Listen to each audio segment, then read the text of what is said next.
Então, meus irmãos, minhas irmãs, nós estamos celebrando, dentro da oitava do Natal, a festa da Sagrada Família. E dentro desta festa, a Igreja, na sua pedagogia, a Igreja continuadora da missão de Nosso Senhor Jesus Cristo, a Igreja insiste em dizer corpo místico de Cristo, do qual Ele é a cabeça, nos apresenta a importância da família. O ser família é essencial para o desenvolvimento humano.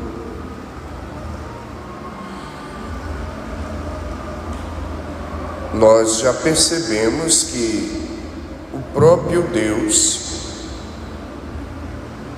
que tem uma única natureza divina, por isso é um só Deus, porque tem uma só natureza divina, mas Ele está dentro de uma situação familiar. Ele é Trindade, Pai, Filho e Espírito Santo.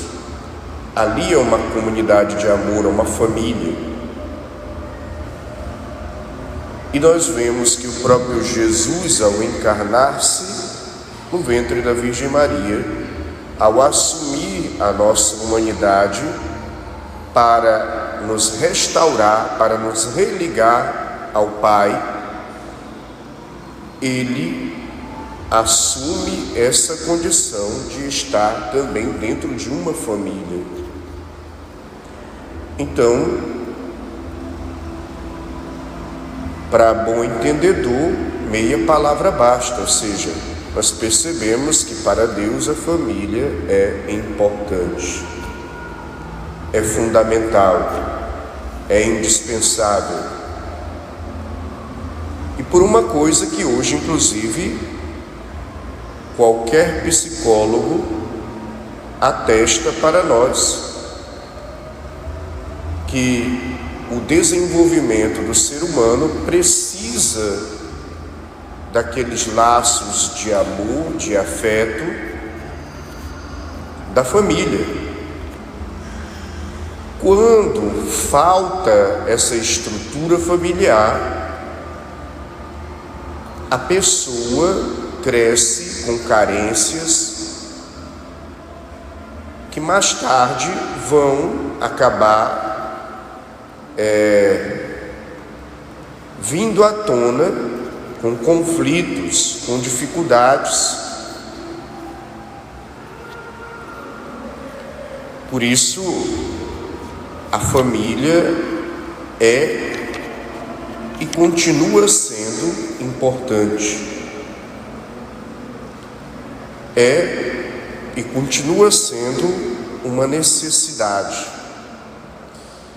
É e continua sendo o núcleo primeiro aonde nós desenvolvemos a nossa personalidade, o nosso caráter, nossos afetos, nossos sentimentos,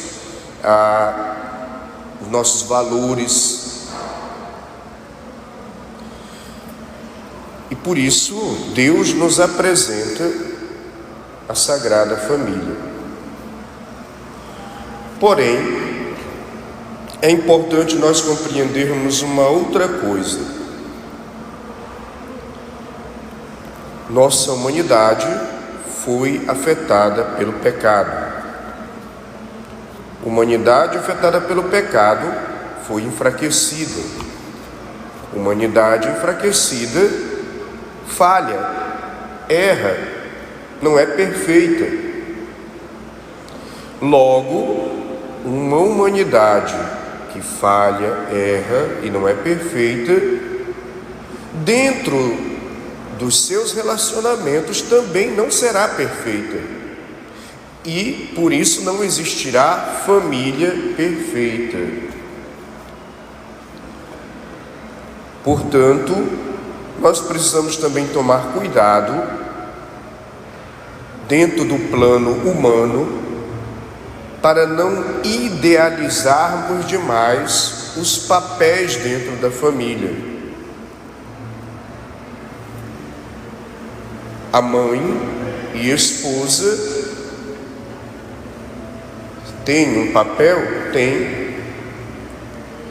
No entanto, a mãe e esposa não é perfeita.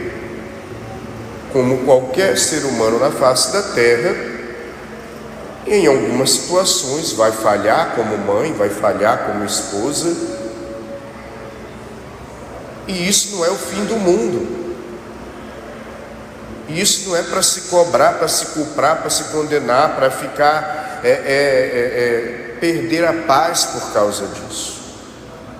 Admite-se as falhas, se pede perdão, se perdoa e se recomeça. O pai e esposo não é perfeito, nem nunca será, porque somos fracos. Então, o pai e esposo também vai ter suas falhas, não vai agir de uma maneira perfeita. Então, se a gente idealiza demais esse papel, a gente cobra demais da pessoa que não tem condição de entregar aquela perfeição de um ideal que não é o real. Portanto, pai e esposo vai ter suas falhas, seus erros, e também não é o fim do mundo se você, pai e esposo, falha. E é aí que tem que entrar também uma visão misericordiosa e cheia de compaixão, de compreensão. Da mesma forma, os filhos e filhas não são perfeitos. Dentro da lógica de uma humanidade enfraquecida, filhos e filhas erram, falham, têm seus defeitos, por melhor que eles sejam.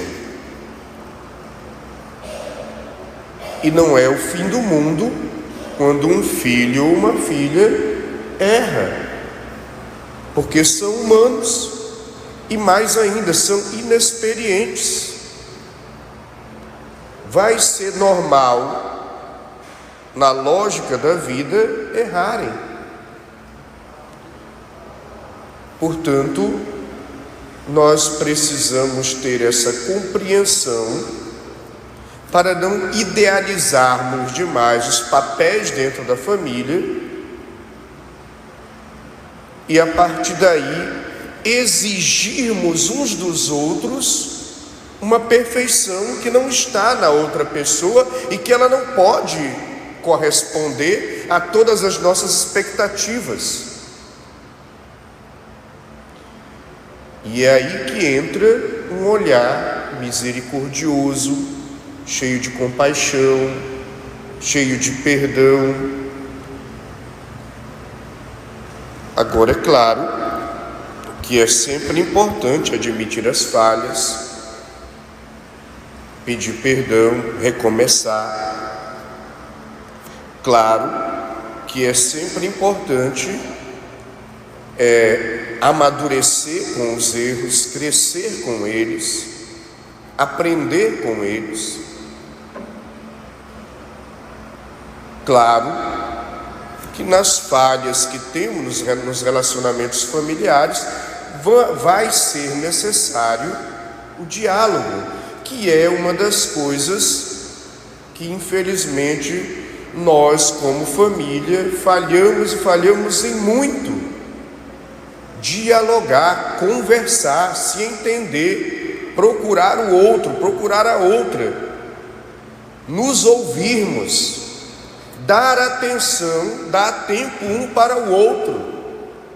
Por mais delicado que seja o assunto, ou por mais simples e banal que seja o assunto, aprender a dialogar, aprender a conversar. E não é um diálogo aonde só um fala e o outro escuta. Aí já não é diálogo, é monólogo. É um diálogo de saber ouvir sem se ofender, E é um diálogo de saber falar sem agredir. E é um diálogo que ninguém está procurando ter a razão, mas nós estamos procurando nos entender.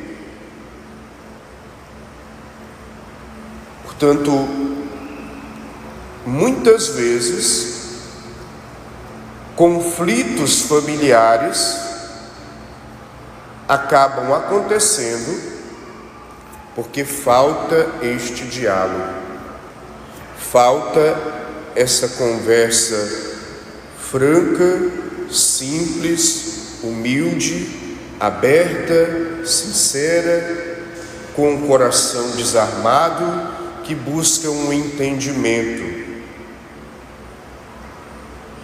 E, claro, dentro disso, uma humildade para, mais uma vez, repito, saber falar e saber ouvir, saber admitir os erros, saber pedir perdão, saber perdoar, saber acolher o outro que errou. A família precisa disso para se entender. Quando nós não fazemos isso, as tensões vão se acumulando e de um momento ou outro tudo acaba estourando, explodindo, se desgastando. E quando nós vamos tentar recuperar, já não dá mais tempo, porque o desgaste já foi tão tamanho que o amor morreu. Porque veja bem, o único amor que é eterno é o de Deus. O único amor que não acaba é o de Deus. O nosso, humano, se não for cultivado no dia a dia, acaba. É destruído. Então é por isso que na família, a partir dessa visão misericordiosa, a partir dessa visão que não está procurando perfeição, a partir dessa visão de compaixão e diálogo, é preciso cultivar o amor nos pequenos gestos do dia a dia, numa declaração de eu te amo, num abraço, num beijo no rosto, num carinho que se faz, num sentar juntos, deixar um pouco de lado o celular, as mensagens, as redes sociais, que hoje é uma das coisas que estão tirando o nosso diálogo. Deixar um pouco de lado a TV ou qualquer outra ocupação, dedicar tempo, investir tempo para com aqueles que você convive.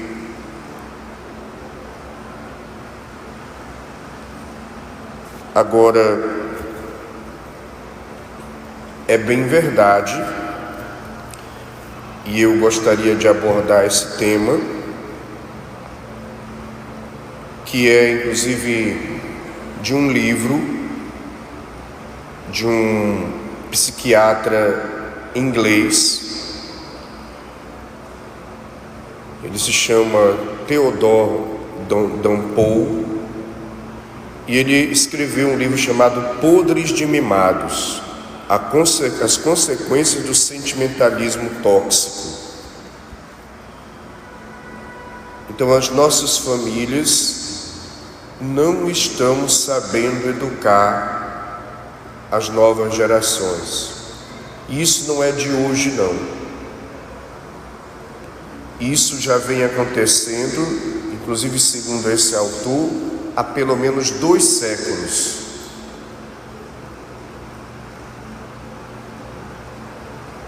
E o que esse autor argumenta a partir do atendimento dele psiquiátrico e a partir da rede educacional da Inglaterra, e ele consegue ter um campo de estudo tão amplo que aquilo que ele descreve no livro, inclusive, é observável em vários países, inclusive no Brasil.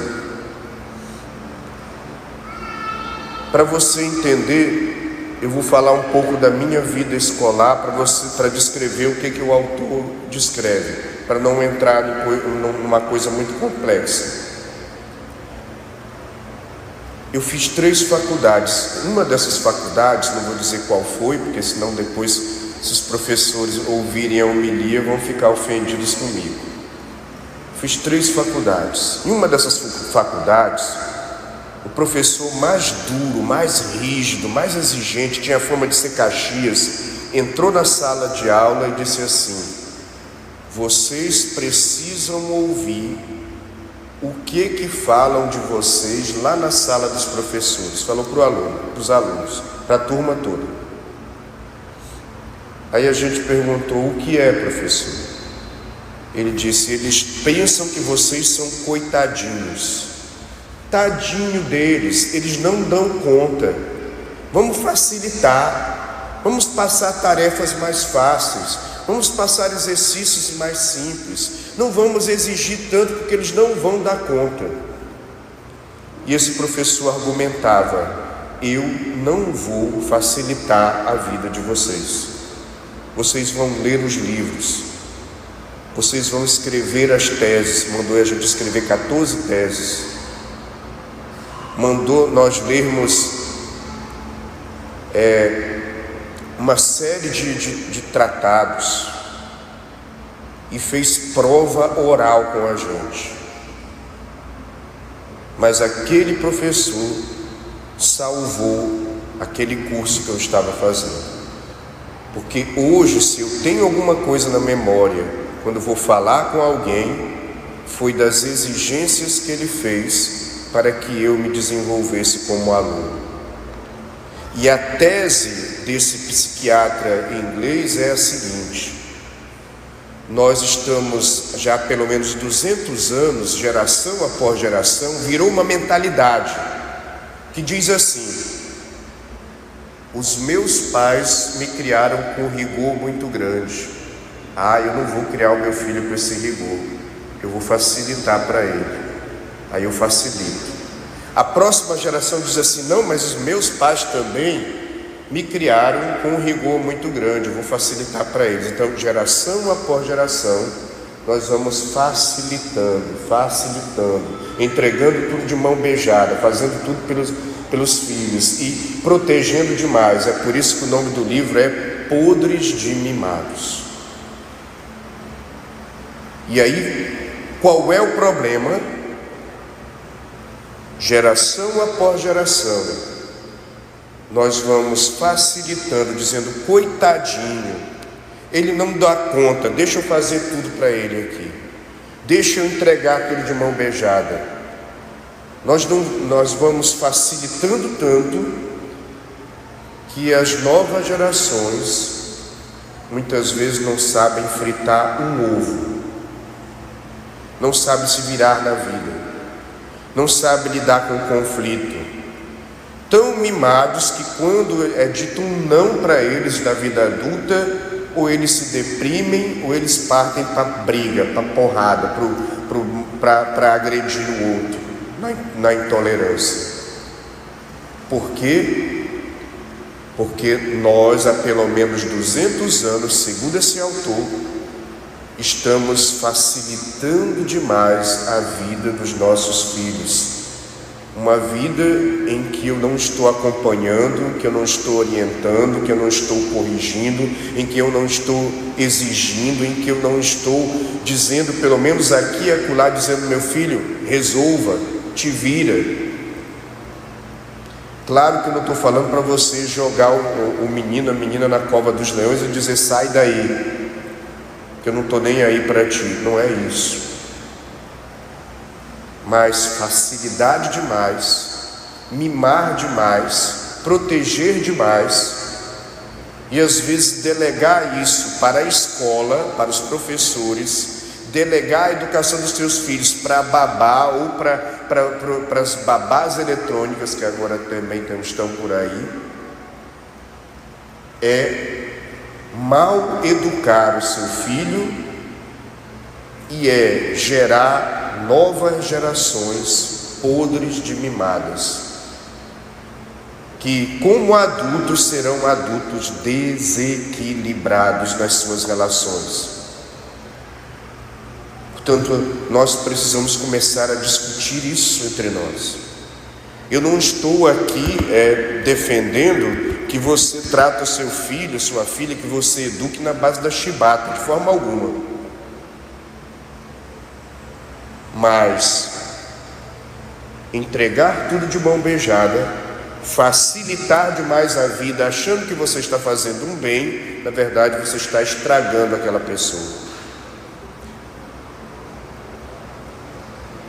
Então nós precisamos discutir isso. Claro que tem outras situações de violência, de vícios, de traumas, de desestruturação familiar que também precisam ser discutidas.